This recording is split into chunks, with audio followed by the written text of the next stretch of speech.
That is like my passion. And it's my passion because I really think that helping them not resolve the relationship issues, but resolve the tension and move forward, it makes everyone, the co-parents and the kids, future grandkids, grandparents, they're much happier. And coming from a place where I deal with so much conflict and pain and boundaries and rigidness, I'm getting older. I just want people to get along, happy, you know?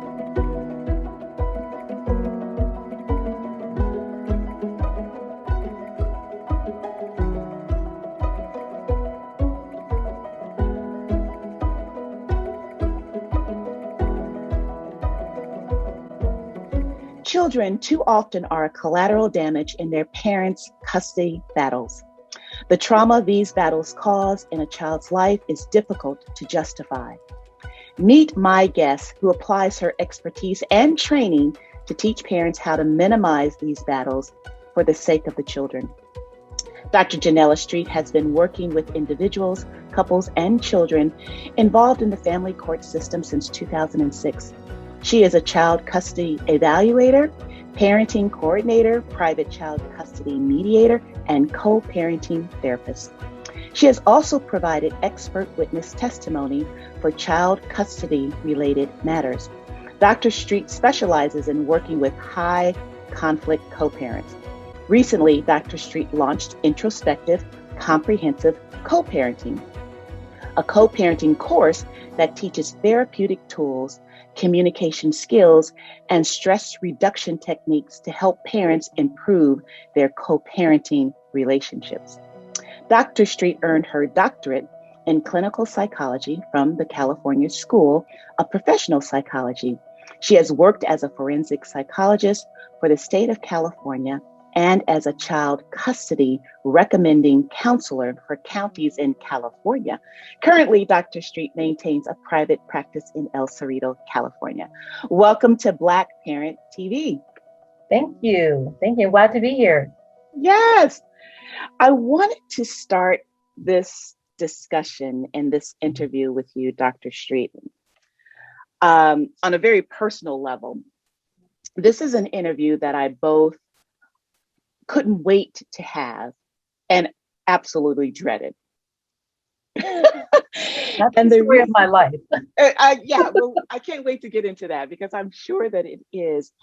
I know from personal experience that the custody battle is probably the biggest and most difficult battle that I have had with the father of my children. So once the divorce was settled, the assets were settled, and the distribution of the estate was done, we still had children together and still do.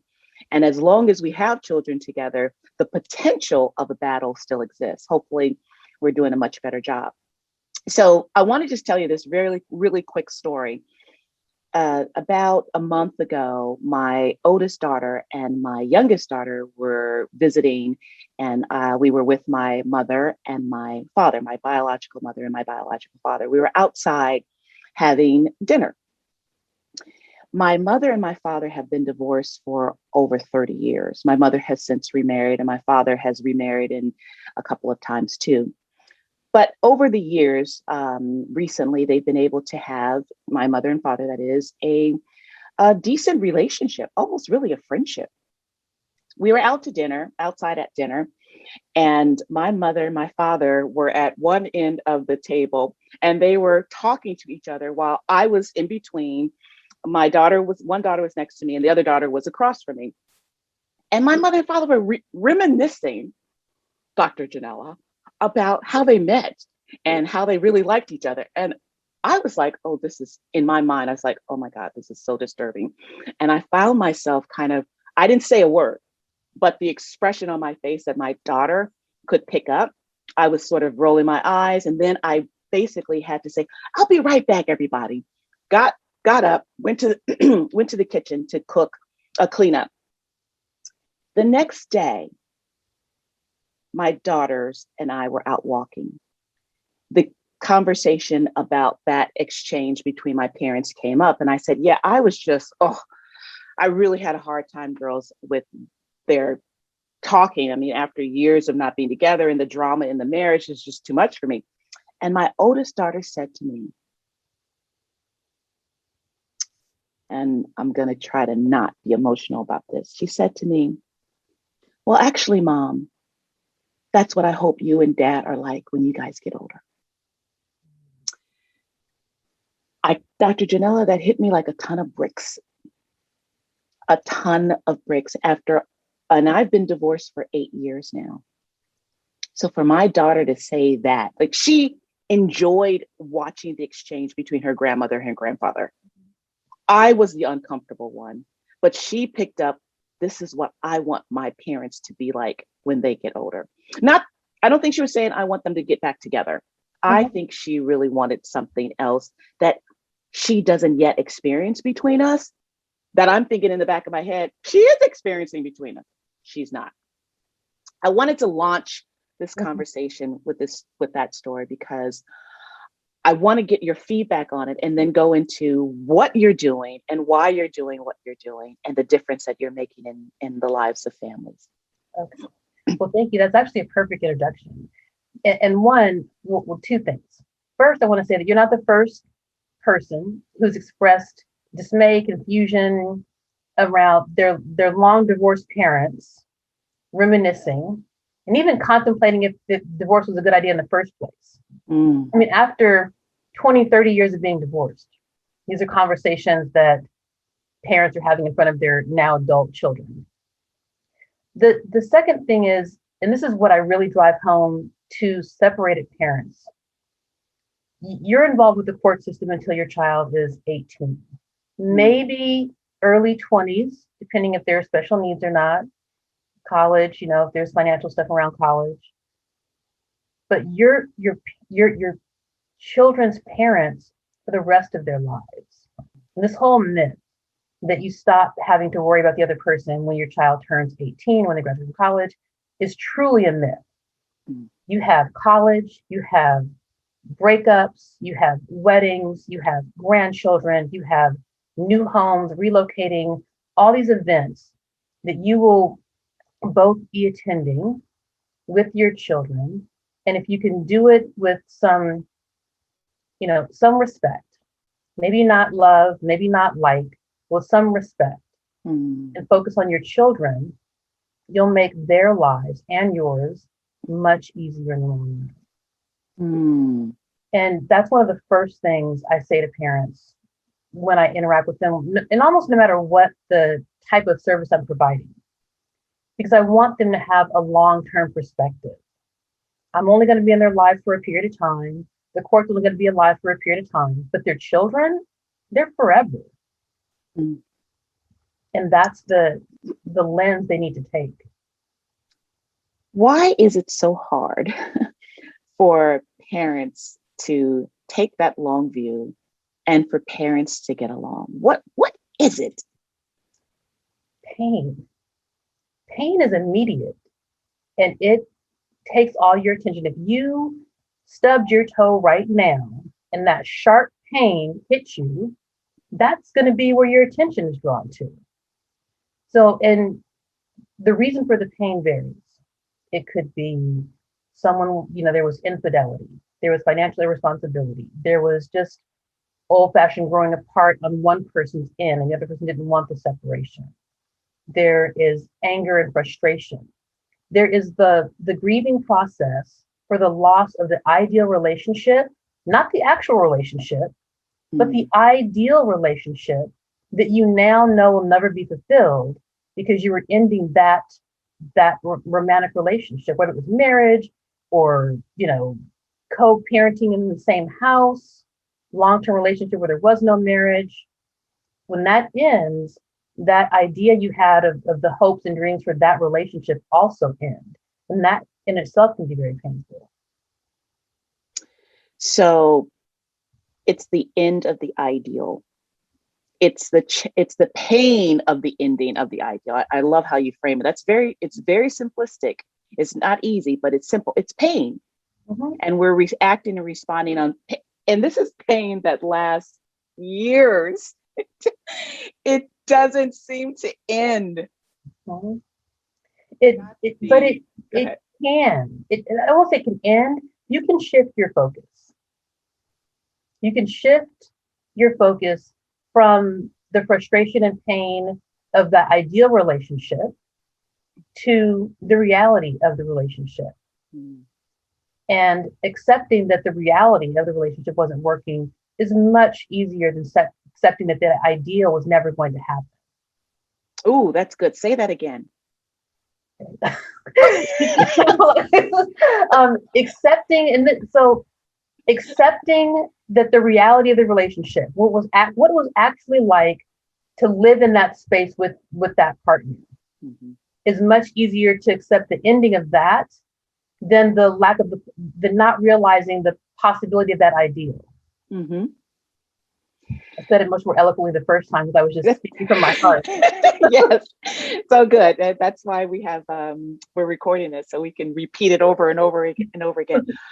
So let's talk a little bit about what you actually do, and then why you do it. What brought? Actually, I want to start with the why. Why did you step into clinical psychology and forensic psychology? And please distinguish the two for us. Your why, and then what you do. Right.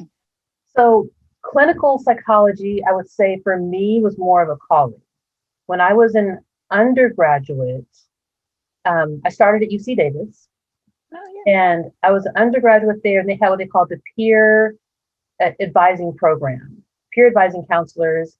And I just wanted to do that. I didn't know why, but I thought it would be great to be a peer advising counselor, to talk to people, help them with their concerns. And I did become a peer advising counselor. And I wanted to, and at the time I was majoring in physiology, and I did not like it. It did not sound like a good fit. It was too cold, if you will. And I told my parents I wanted to change my major to psychology. And my father had a very strong reaction.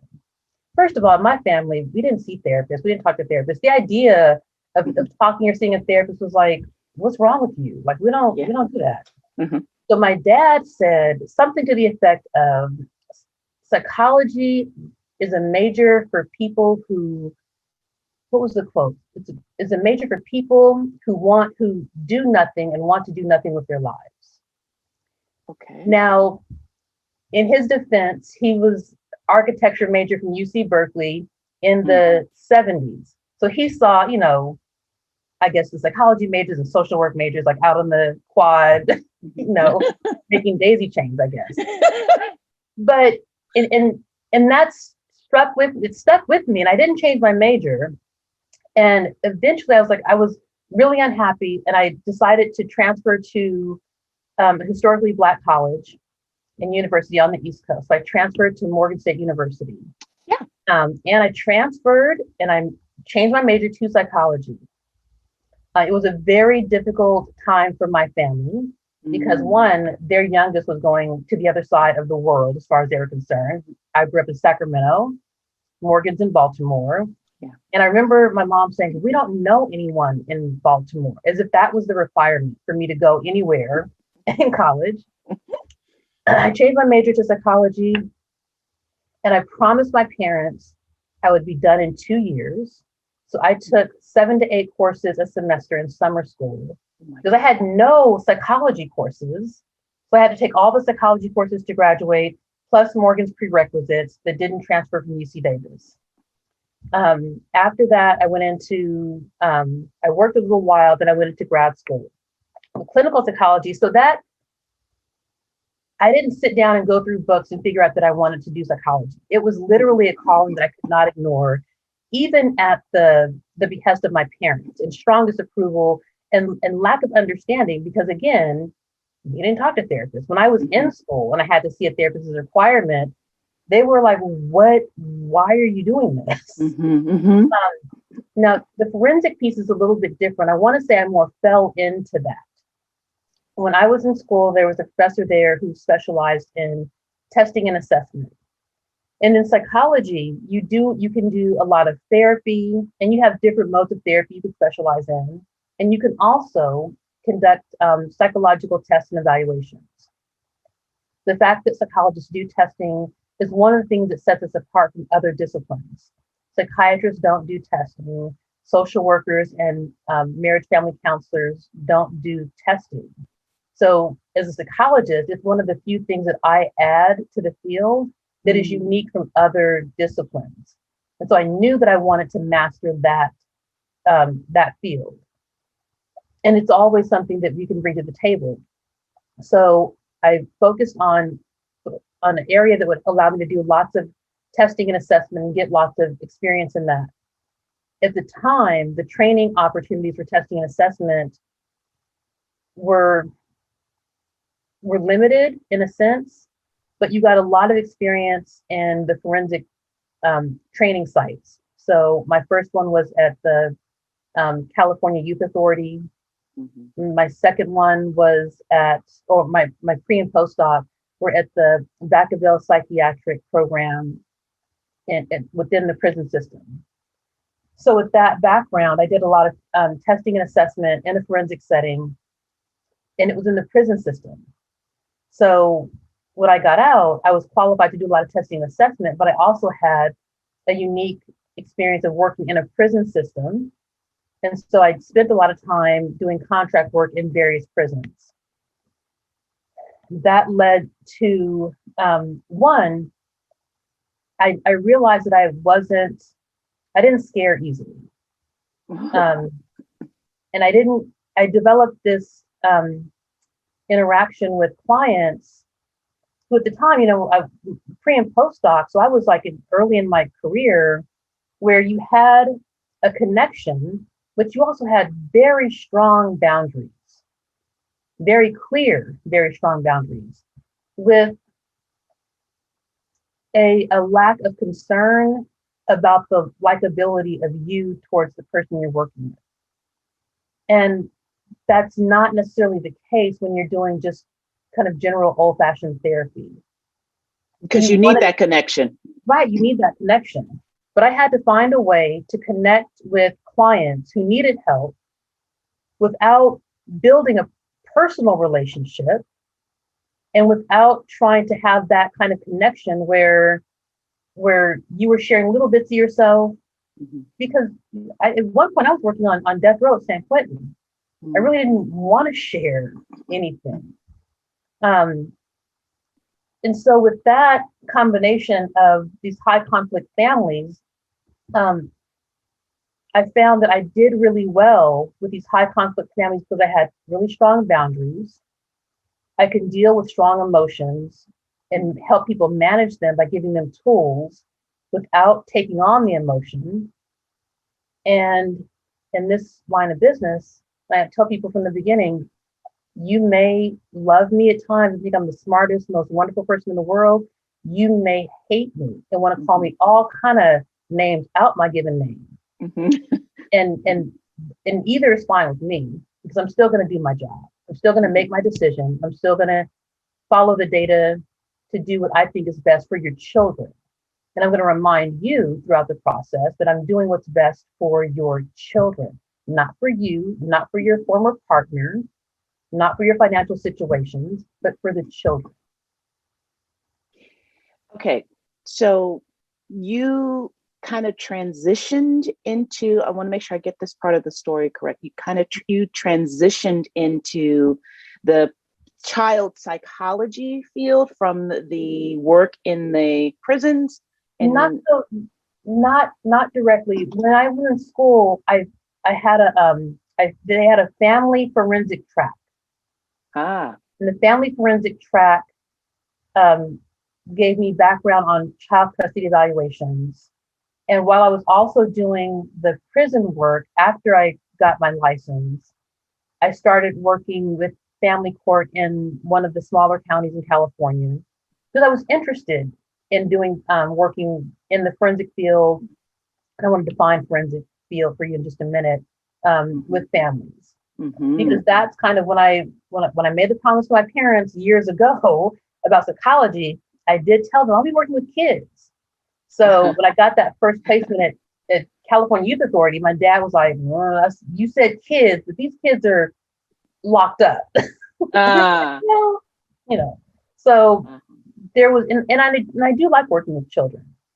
I like working with families, and that sense of conflict is also kind of what I was drawn to, and helping people kind of ease that.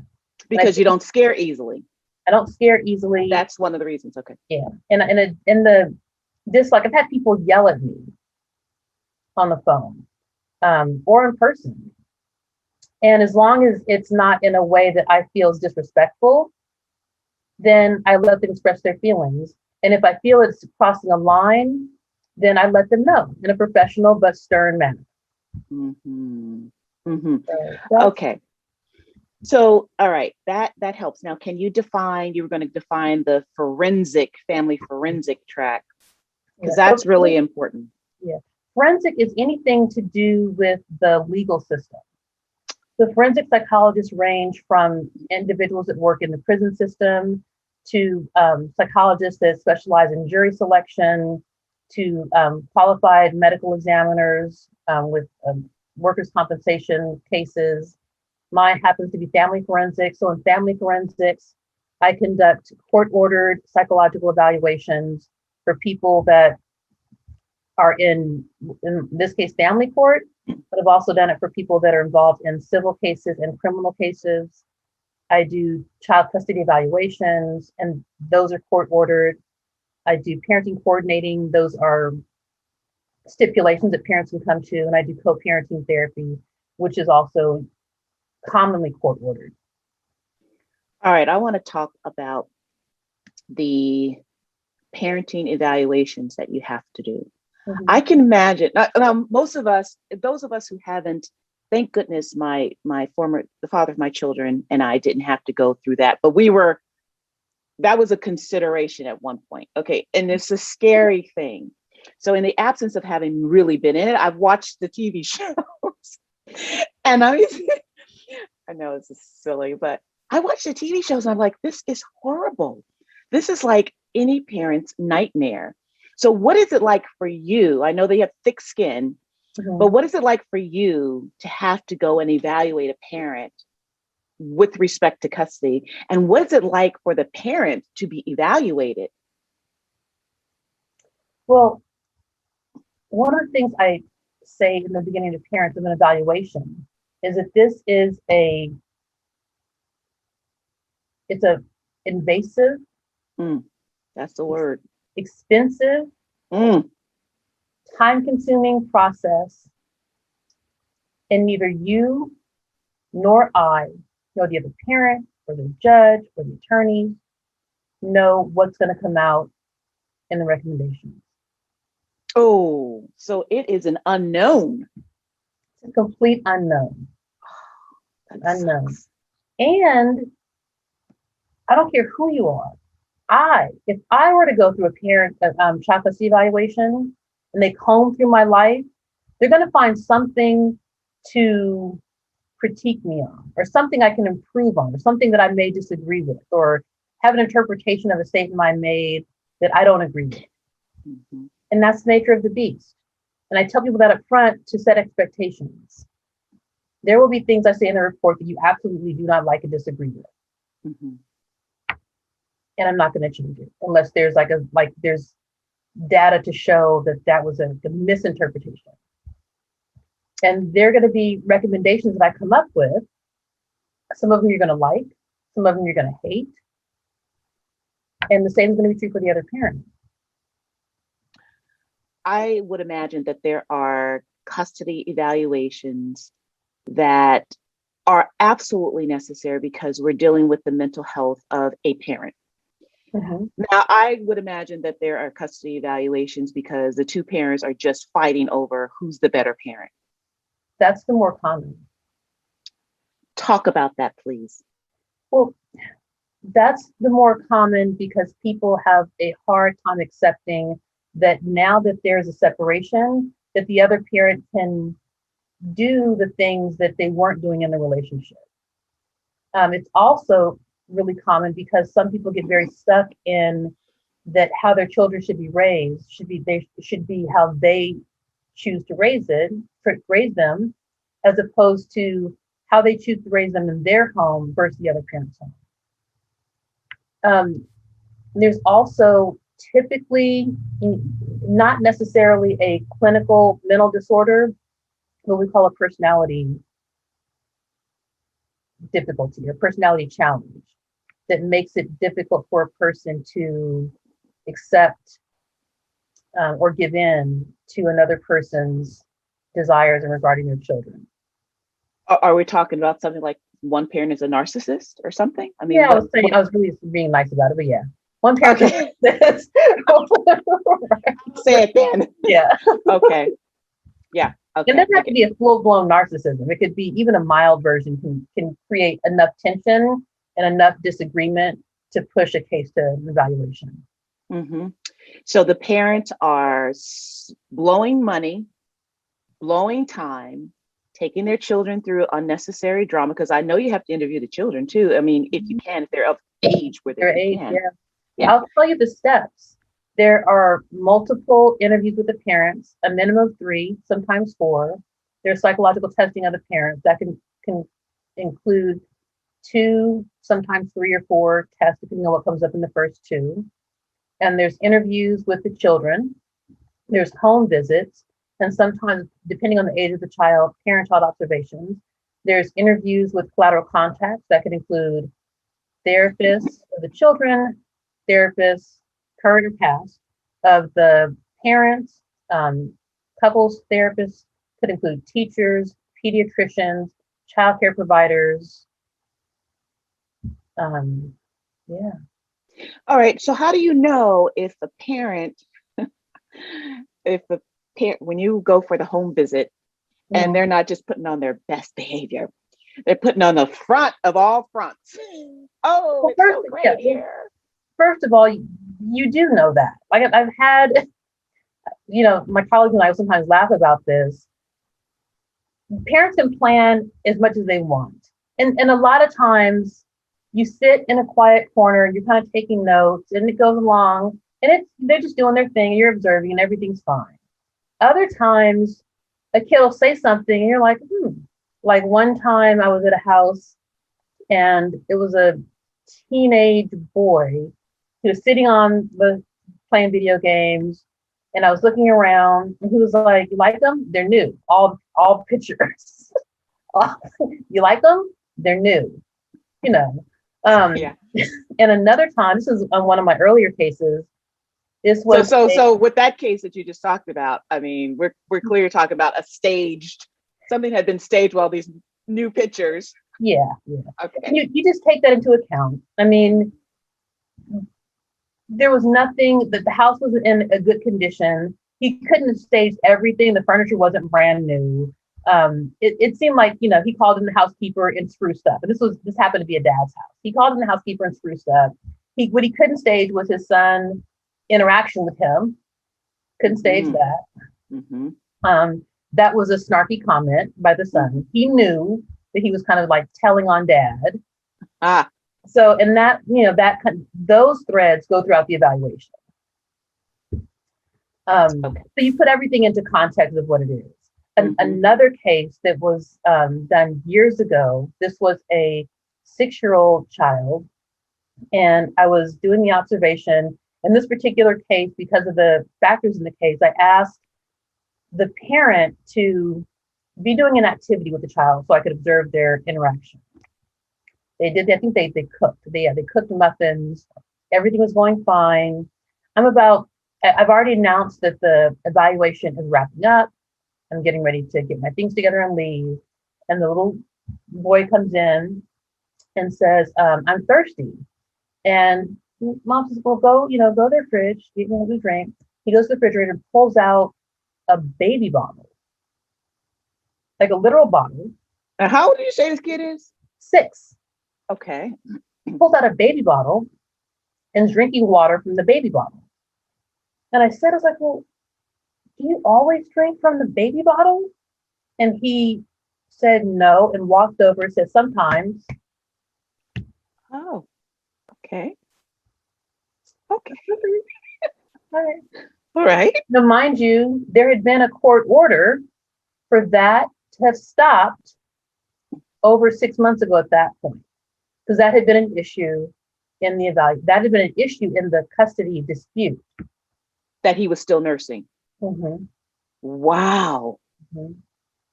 And you can't, like, the mom didn't, she was mortified.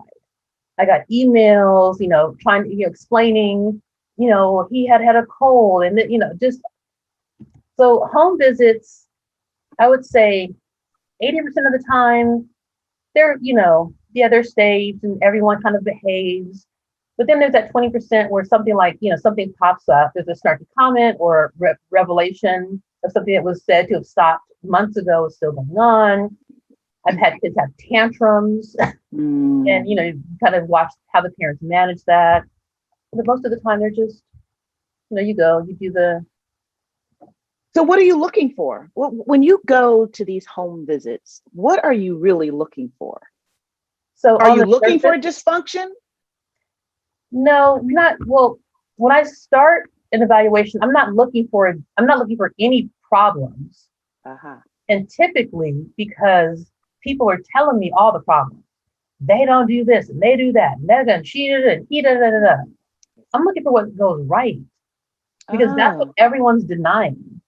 And people are telling you, like, well, I do this and I do that, but most of the time they're too busy defending what the other person is throwing at them. So I'm looking for what goes right, because what goes right can be, if nothing's going right, it could be a confirmation of a problem. Mm-hmm. If something's going right, it can be a contraindicator of actually, one person saying this child has no bond with this parent, but I'm watching them in this very sweet interaction, snuggle up and watch TV, which on itself seems very boring, but it goes against everything the other parent is saying is possible in this parent-child relationship. That leads me, I really appreciate the way you frame that. You're looking for what's going right. I think that the opinion of the public in these cases is that you're looking for the problem so that you can magnify it and then and add data to it, and then go to the court and the judge and say, here's the problem. And the mama's problem is much bigger than the daddy's problem.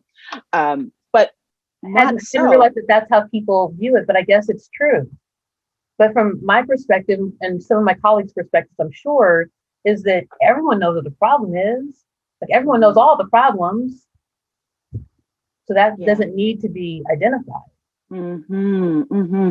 Is that a shift that you as a professional make, or is that the way it's approached, no matter if it's Dr. Janella or Dr. Stephen? I can't speak for other evaluators and their internal process. Okay. I know that this is my internal process.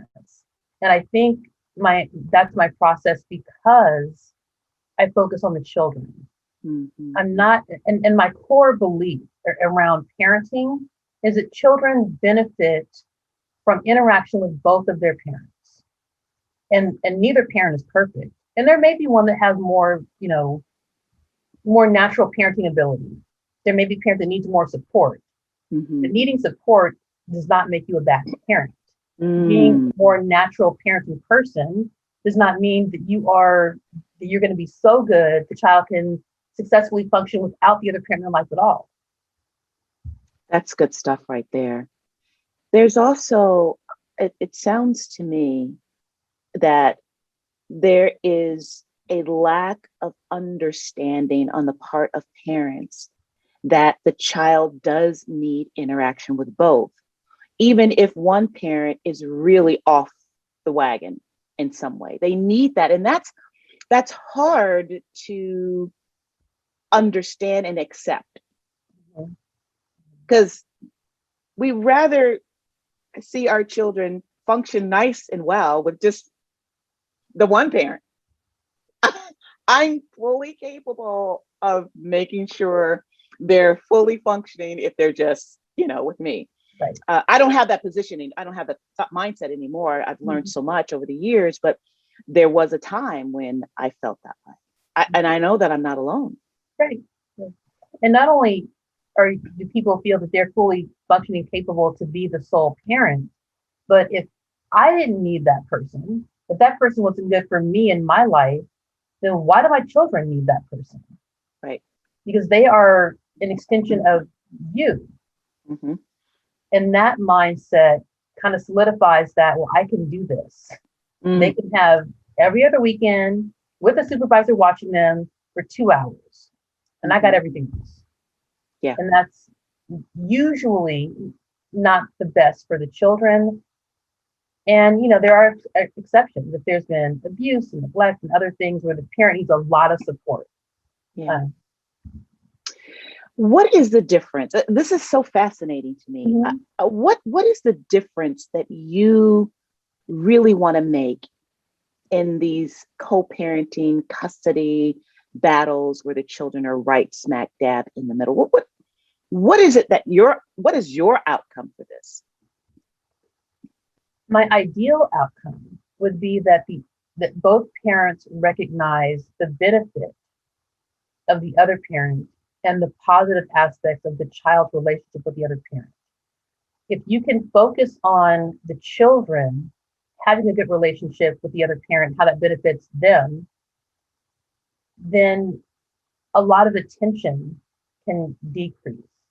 A lot of the animosity can decrease. And that's just good for the children. Is it fair to look at that in addition to what's good for the child, but in how it might benefit the mother or the father that their child has a relationship with the other parent? So I'm looking at, yes, what's in the best interest of the child. And this is why I need to shift my mindset. Mm. Is it fair for the mother to consider, well, how does this benefit me too? Is it fair for the father to say, well, how is this going to benefit me too? Or are we all to just think, no, it's only about the kids, not about you at all, ever, period, the end? Well, from my perspective, when the parents are seeing me, I'm focusing on the children and things that come up around a parent, like let's say a custody dispute is happening over timeshare, and one parent is having to decrease their work hours. It has a negative impact on them. Or they're having to sideline, give up family vacations because of the custody situation. I take that information into account because it is impacting the parent and it is not good for the parent. And in my perspective, if something's really not good for the parent, it is still impacting the child. So from my perspective, it always circles back to the child. Mm-hmm. If I get I see. caught up into the parents, then I'm just pulling into what their world that's already existing. And then the child gets left out. Mm-hmm. Mm-hmm. Yeah, I mean, in my dark days of co-parenting, when I wasn't so enlightened, I'll admit, I thought about what's in the best interest of the child.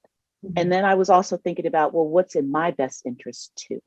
Mm-hmm. And I wanted to find a win-win that such that I could be, my needs could be met and the child's need could be met too.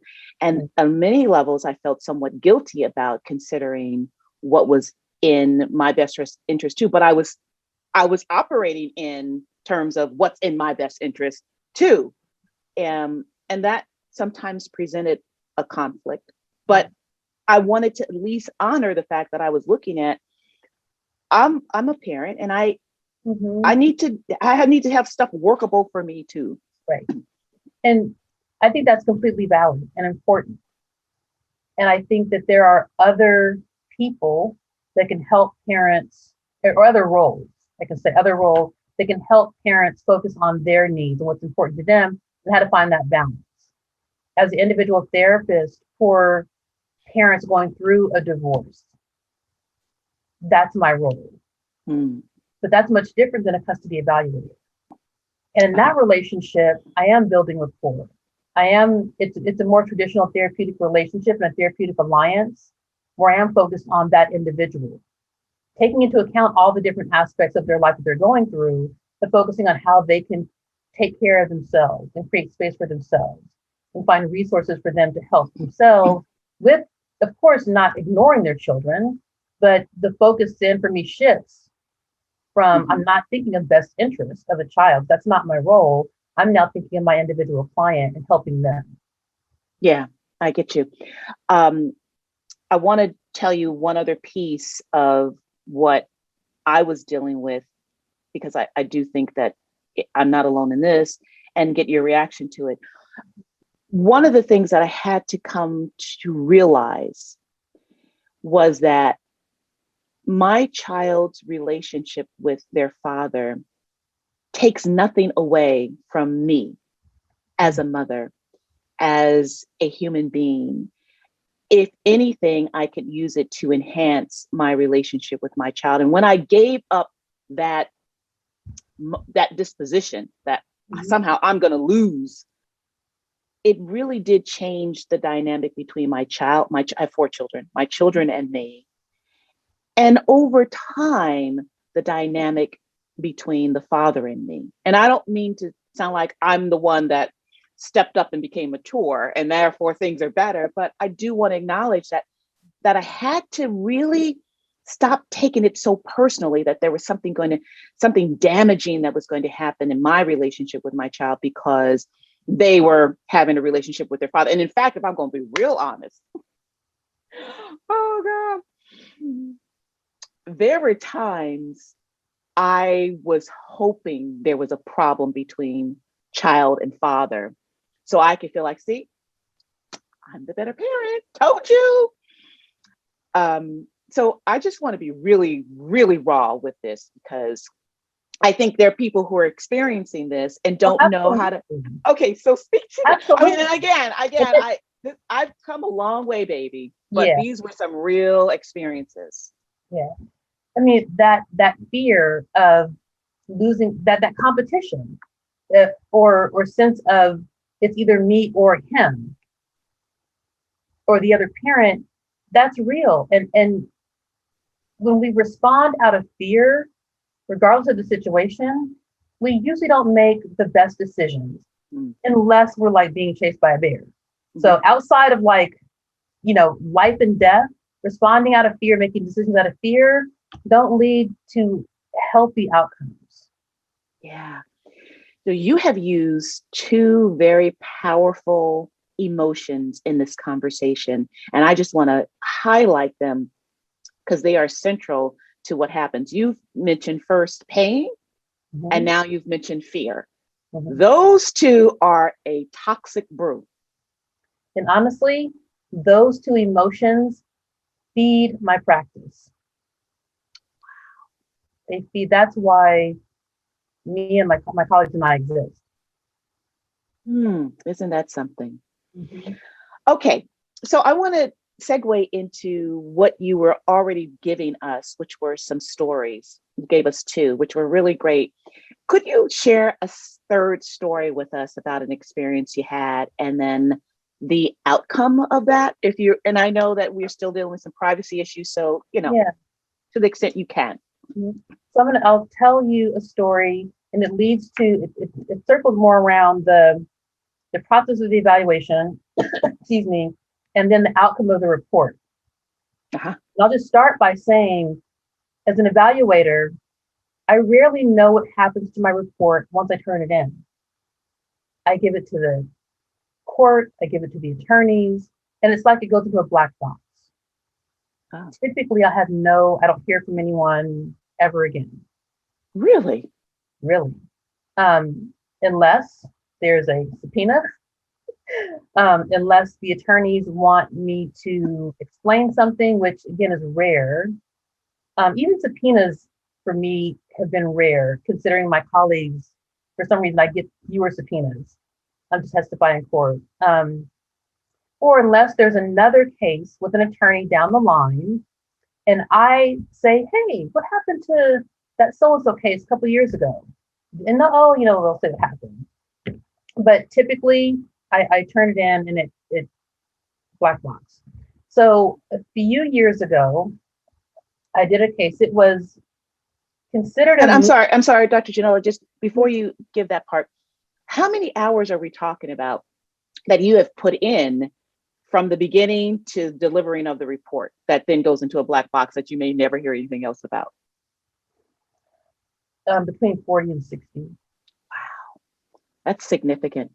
Yeah. And my Okay. my reports are short, considered short in the field, and they're between 30 and 50 pages. And that's considered short That's considered short in the field. in the field. Okay. Yeah. All right. So you were saying, I'm sorry, I Mhm. interrupt you. That's okay.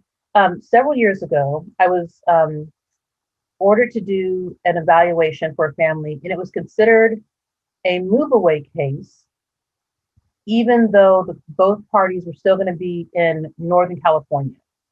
One party was trying to relocate just outside of Northern California, and the other party wanted, you know, both, the kids to stay locally in the Bay Area. In this particular case, there were three children. Um, Dad had a significant other, mom had a significant other. There was, to call them high conflict was an understatement.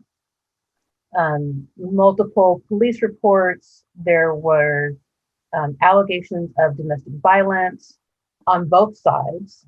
There was a restraining order on one side protecting the other, with a lot of exceptions for exchanges and this and that.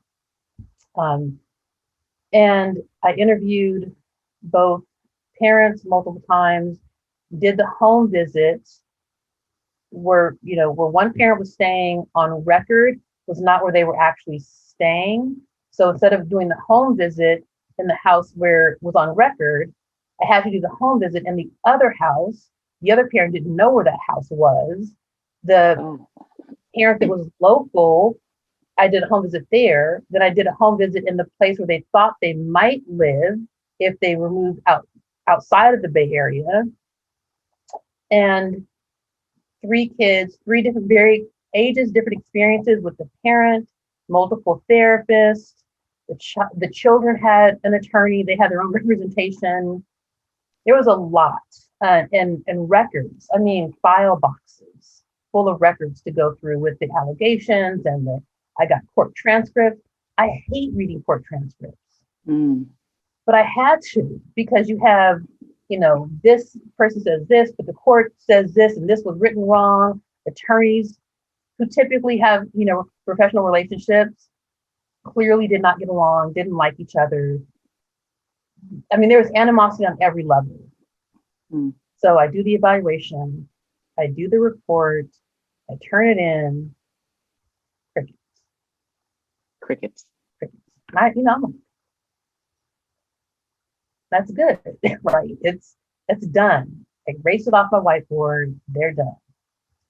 I get a call. Well, I did get a couple of I turned the report in, and before they went to court, I got an email from one of the attorneys saying something, we need your help. I'm like, no, recommendation number 7 addresses that. After that, then it was crickets because they had the court date.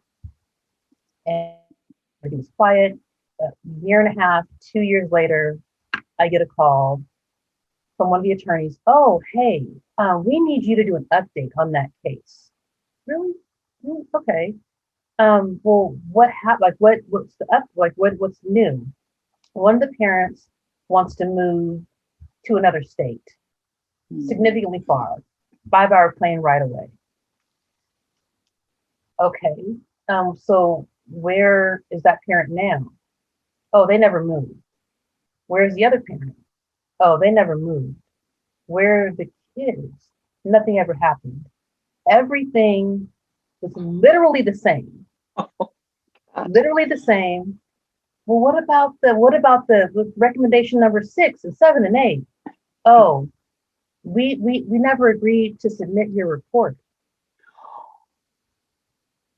Oh, We could not agree to submit your report into evidence. my gosh. What? That's what I said. It's like, so come again? Okay, so now you want me to do this update because now one parent wants to move for real?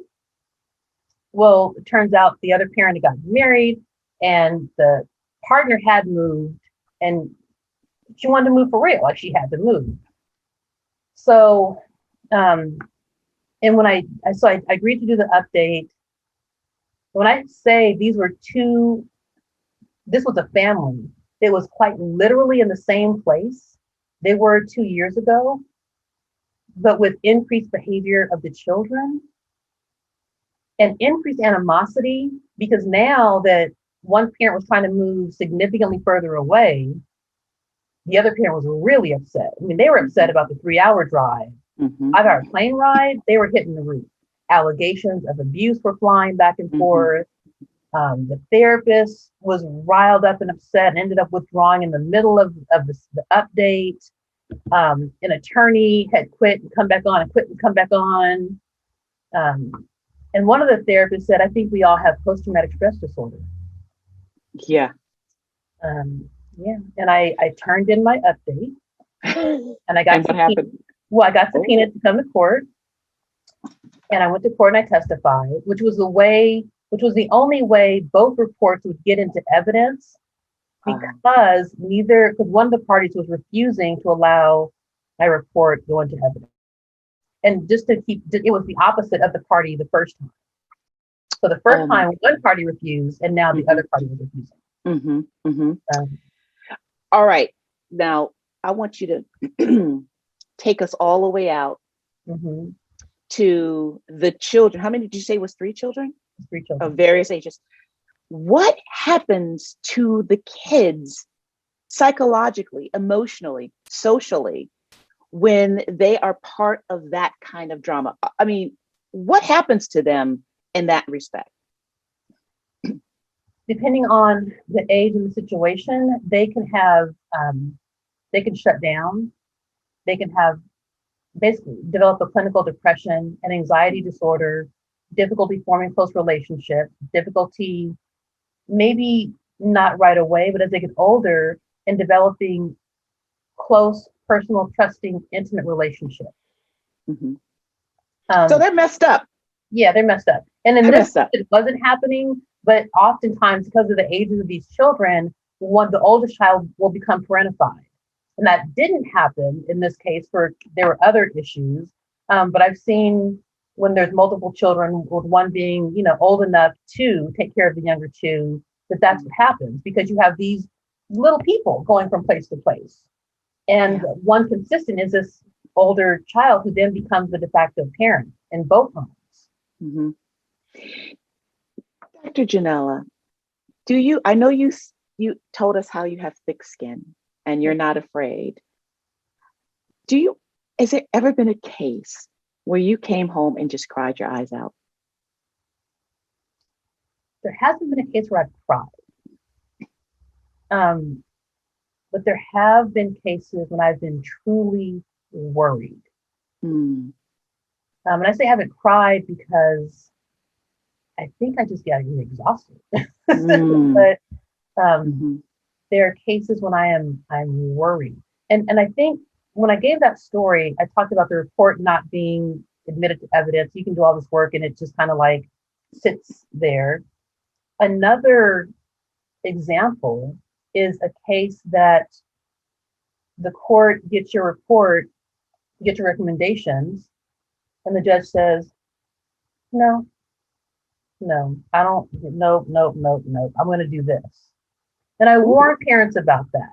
And when I warn parents about that, they think I'm trying to step back from the responsibility. Well, the response is, well, yeah, but the court really does rely on what you're saying. I'm like, well, the court may to an extent, but the court is still the court. Judges are still judges. They will do what they think is in the child's best interest, their opinion. But there have been cases where a judge had to be, where I was called in to testify, and the judge had to be seemingly convinced that some inappropriate behavior may have been happening. And even with that, because of issues on the other side, there was still a lot of well, yeah, but both parents have issues. And in my opinion, that was concerning because, yeah, both parents did have issues. Both parents needed support, but one parent needed the type of support that I deemed him dangerous if he did not get it. And Mm-hmm. that view was not shared with the court. Mm-hmm. I'm going to ask about, do you see, in your experience, is the mother or the father, one or the other, typically the one instigating or initiating custody issues, court custody battles, or no? No, when I worked in family court, we saw a lot of people that were mandated because they're, filing the paperwork for separation or divorce of custody. And I didn't see a driving force, whether it was mother or father per se. Mhm. Well, actually, that's not true. For younger children, for infants and toddlers, I saw moms being more resistant to time with the father, and a lot of logistical reasons. Some moms were breastfeeding. You had sleep schedules. You had consistency. You had potty training. And there were concerns that if the child was split, more into both homes, that there would be difficulty in both homes in getting nap times and sleep schedules and feeding schedules. So Mhm. Okay. So how do we make this better? How do we put you out of business? I'm trying to put myself out of business, or at least shift. And that's one of the reasons I started doing introspective, comprehensive co-parenting, which is the shorter version of the name based on feedback I got. Mhm. And that is really helping people acknowledge their emotional issue, their emotional distress, and giving them the tools to deal with it within themselves, as opposed to doing what a lot of people are doing in court, which is point the finger at the other person. It's him, it's him, it's him, it's her, it's her, it's her, it's that other parent. Okay. So they might be doing X, Y, and Z. And that can be really irritating to you, or you can disagree with it. But let's talk about you and what you can control and why you're doing the things you're doing. And talk about some tools to regulate some of those emotions that create challenging situations for you and your children. What I hear you saying, which to me sounds extremely hopeful to those will be watching, is that this is a skill that you can learn. You don't have to be born with emotional control. You don't have to be born with understanding your emotions. You can learn and develop the skill. It's hopeful because no one is born with emotional control. It's not within us to have emotional control. Developmentally, it would have been, unhelpful for us to have that control. But now we're here living the type of life and society we are, that emotional control is important. And there are skills that can be taught. That's why I teach a class, and it's not therapy. Mm-hmm.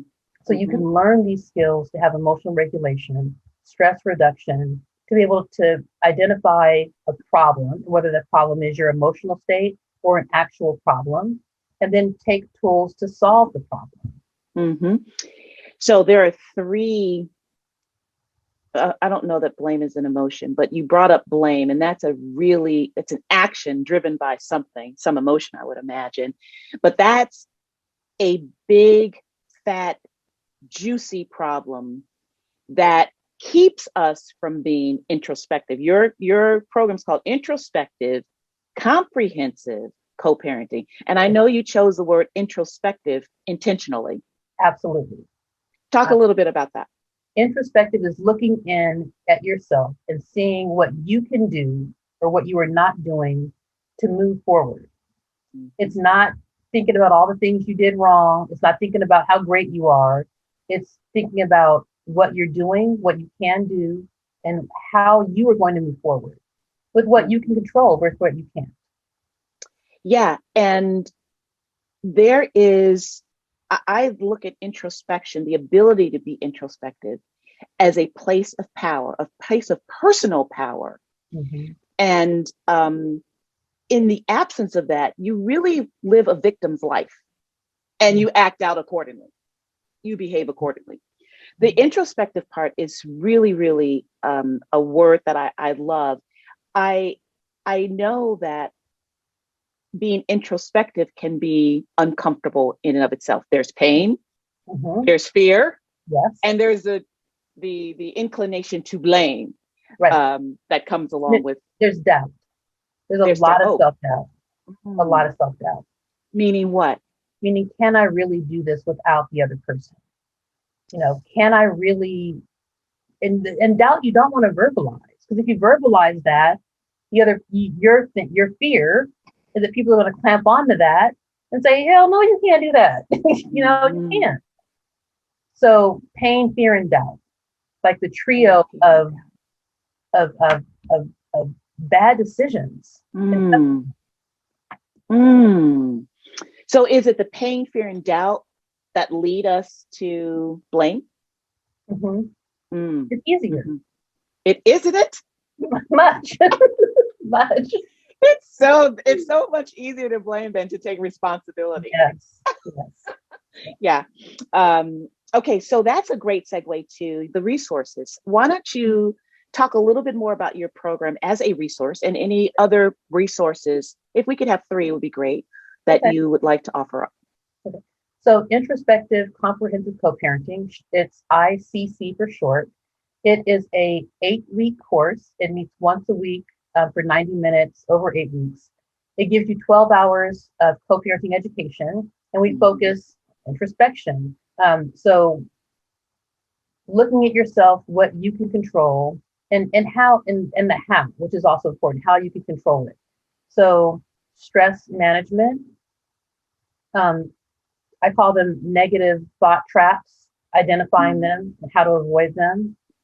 Communication, we go over Bill Eddy's book on co-parenting, which is another resource. And actually I have it here. I'll give it a free plug. This is nice. A co-parenting book. He has one on just communicating with high conflict people. And what does BIF stand for? Brief, informative, firm, and friendly. I may have the F's mixed up, but it's a guide to communication and emails and text messages and in-person conversations. So when you get that email, you say, I want to switch weekends. And the email response you get back is, you better not. And I know, da, da, da, da, da, da. And by the way, I'm not going to let you switch weekends. There's an urge. Urge, girl. That's that. You want to let them know who you think and that just, it stirs it up. Bill Eddy says, that's not going to work. Dr. Janella says, I know that doesn't work. So your response is,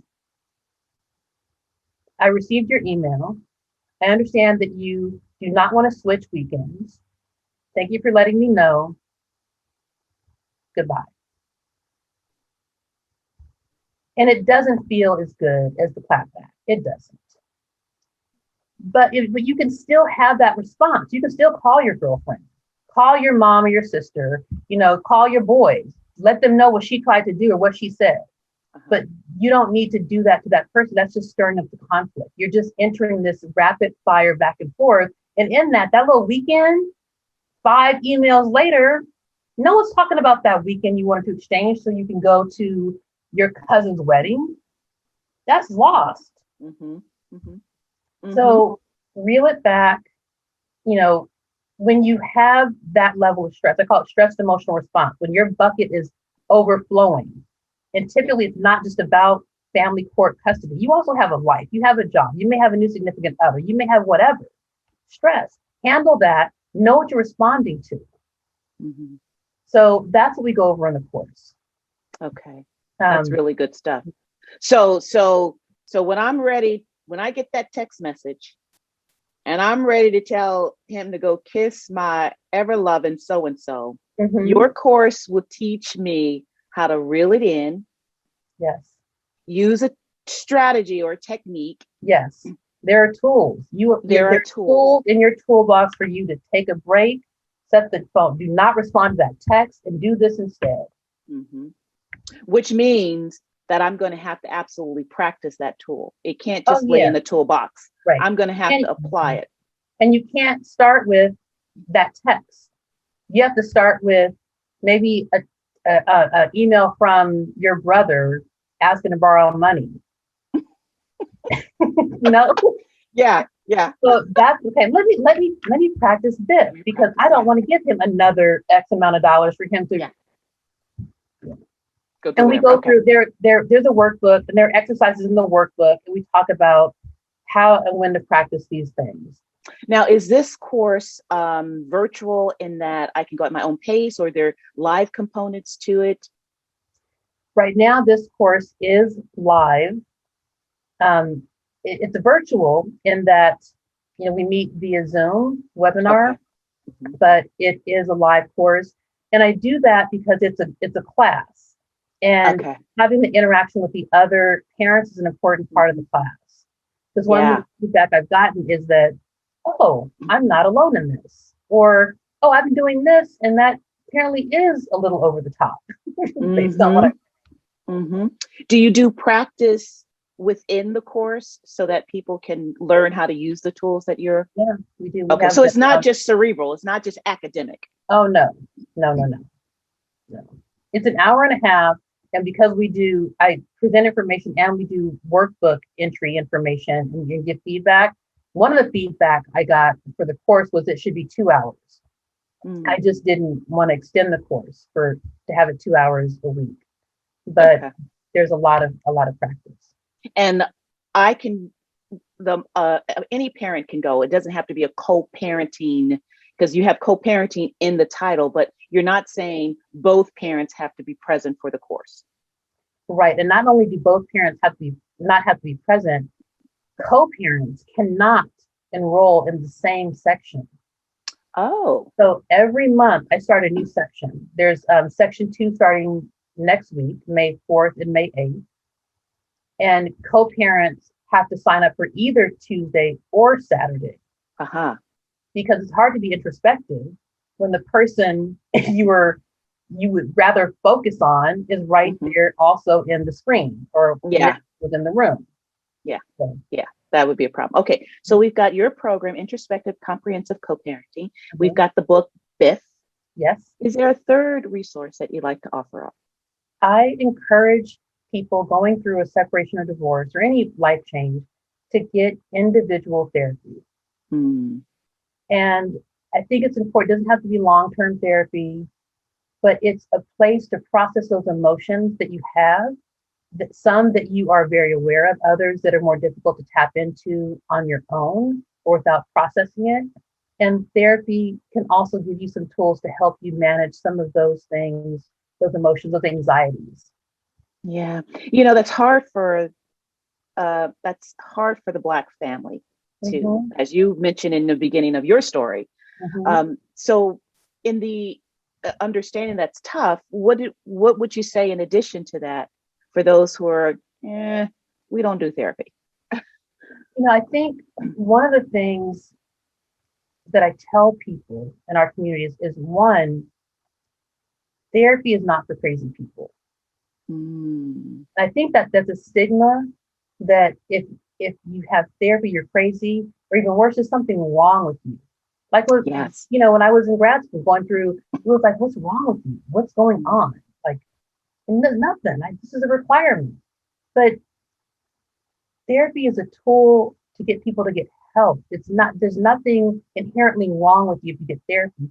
Just like there's nothing inherently wrong with you if you break your leg and you go to the doctor and get a cast. Yeah. It would be silly not to be honest with you.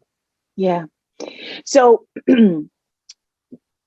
how would one go about finding a therapist? Should they be willing to do that? There are a few resources. One is going online and looking at Psychology Today. Psychology Today? Psychology Today. Okay. You can put in African American therapists, Latino therapists, female, male, and check different issues, and therapists will come up. always ask your therapist if they will give you a 10, 15, 20-minute consultation to see if it's a good fit. And that can be done over the phone, in person, now more likely Zoom or Skype. You should feel comfortable talking with them. Another resource is there is a sister who I've had limited contact with, but I get her blogs. It's called the Black Girl Doctor. The Black Girl Doctor. The Black Girl Doctor, and she has a online only clinic for African American female and she only has African American female therapists. Interesting. So she is another, I think, fantastic resource. Yeah. And then going to your local, calling your insurance company, and whether that's Kaiser, Blue Cross, Aetna, and asking them to provide a list. I frequently get calls from insurances that I accept, asking if I'm available to help a person with a specific need. Okay. I want to highlight something you said, which is to talk to, I heard a noise. Is somebody's thing dying? Is my phone dying? My computer dying, or yours? Mine's not. Mine's plugged. Okay, no problem. I want to highlight something you said, which is you're interviewing the therapist, if they'll allow you, to see if that therapist, as you said, is a right fit. And having the right fit is really important to feeling comfortable to expose your inner world. So everyone should feel comfortable to find the right fit, and one size does not fit all. Absolutely. And if you are African American, you may want an African American therapist, and that's wonderful. We are out there. We are not unicorns. And having said that, there are non-African American therapists that you may click with as well, may have a good fit with as well. So don't rule them out completely. Yeah, that's good. We appreciate those resources, and you gave us more than 3, so you're a very generous woman. Let's go to our segment that I love. It's the rapid fire statement segment, and this is how it's really a fun game, and this is how it goes. These are the rules. I'm going to start a statement, and then you're going to complete it with the first thing that comes to mind. All right, so there's no need to overthink it. And if you pause for more than 4 seconds, I'm going to jump in and say, that's too long. Okay.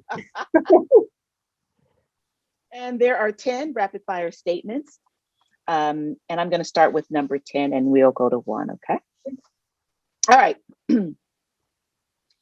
Parents complicate the co-parenting relationship when they only focus on what the other parent is or isn't doing.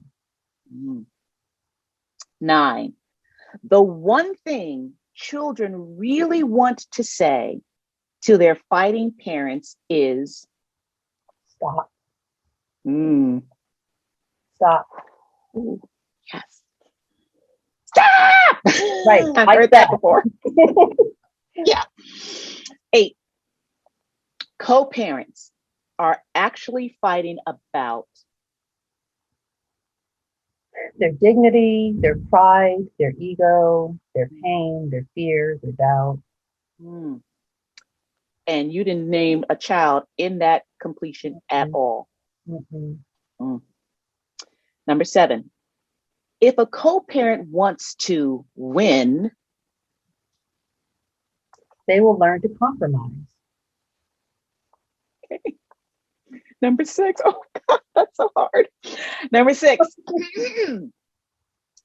the deepest fear a co-parent hides is that they're not a good enough parent. Ooh. Wow,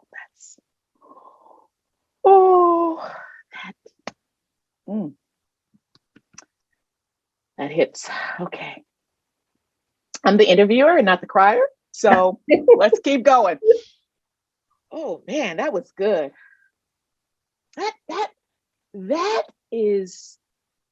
This is not part of the game, but I'm gonna break my own rule for a second. That is central to the challenge here. that, am I enough? Am I a good enough parent? It encompasses that pain and fear and doubt. Oh man. Okay, let's keep going. Number 5, co-parents often misunderstand Basic communication and wants from the other parent. 4, the child whose parents get along well Are happier and well-adjusted than the children whose parents don't get along. Number 3, choosing to parent peacefully Is healthier for everyone involved. Number 2, the cost of I believing go. Oh, go. Allows you and your co-parent to make the parenting decisions and not a third party like myself or the judge or some attorneys or whoever. Now that's it right there, girl. That's it. Number 2, wow, that's good. The cost of believing you are right and the other parent wrong Can mean your child's college tuition, your retirement, because evaluations that I do are upwards of $20,000. And that doesn't include attorney's fees, court filing fees, and all the stuff you pay to get to this point. On the low end, I might do one for $15,000. And I'm not the least expensive. I'm not the most expensive. I'm not the most expensive. I'm like middle of the road. My goodness. Okay, this one is slightly different. You're going to fill in 2 blanks. Children deserve blank and most want blank. Children deserve access to both parents in loving, caring, stable homes. And what was the second? Most want blank. Most want their parents to get back together, quite honestly. Really?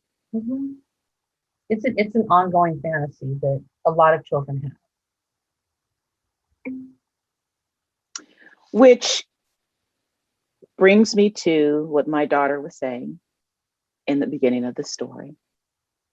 Maybe she was really saying, articulating her fantasy that her father and I would get back together. I mean, that's not going to happen, but that doesn't take away from her idealizing that possibility. Because honestly, it could make everything better, easier for them. It really could. But anyway. All right. That was great. Rapid fire statement segment. Thank you. So I could talk to you all day about custody and co-parenting, but we're at the end of our interview together. Can you tell us how to reach you, your phone, email, social media, or any contact information you want to share? drjanellastreet.com is my therapy website. You can also get more information about the class at iccparenting.com. And my work phone is 510-847-7452. That's the phone number for Three Bridges Psychology Mediation. It is a behavioral health clinic that offers therapy for individuals and children, and we specialize in court-ordered mental health services. I want to thank you for being my guest today. We met very briefly, but when I stalked you on social media, I knew you were the one that I wanted to be a part. I wanted to interview and then also be a part of the upcoming webinar, Divorce and Drama. So I really thank you so much for sharing your expertise, sharing your heart, and giving us some great resources to live by and to grow by. Well, thank you. It's been a pleasure talking with you. You're welcome. See you soon. Bye.